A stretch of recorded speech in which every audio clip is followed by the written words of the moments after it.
sa pagbutlang kasta sa pagbunod sang adlaw. Ang perming upod arado kagkarabaw. Ang nagsakdag sang akon pamilya sa pagpangabuhi amo ang pagpanguma. Sa pagpanguma kabudlay sang obra gakasalugsugan nagakalunangan. Ang tiil kat kamot sa araduhan pinasulay ang init kag ulan.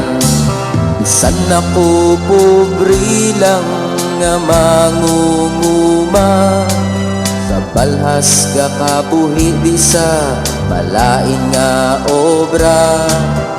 Di mapabugal sa akon pamilya bisan ako pobre lang nga mangunguma. Kun bagyuhan no kuntig lalaya daw sa mabuang wala sang kita. Ubus ang kapital nga ginutang pa, paano mabayaran? Diyos na ang bahala. Nagpunswertihon kuntig alani sa pagkamagan sang pamatyagan. Ay ang resulta akon nga nakitaan sa pagpanguma nga pinangabudlayan. Bisan ako pobre lang nga mangunguma sa balhas ga kabuhi di sa malain nga obra.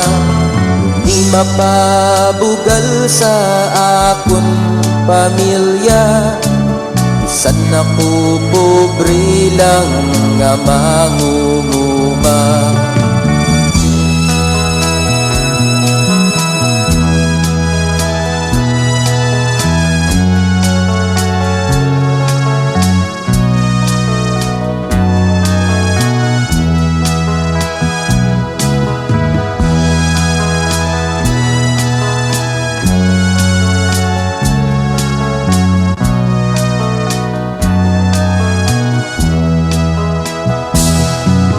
Bisan ako pobre lang nga mangunguma sa balhas ga kabuhi di sa malain nga obra.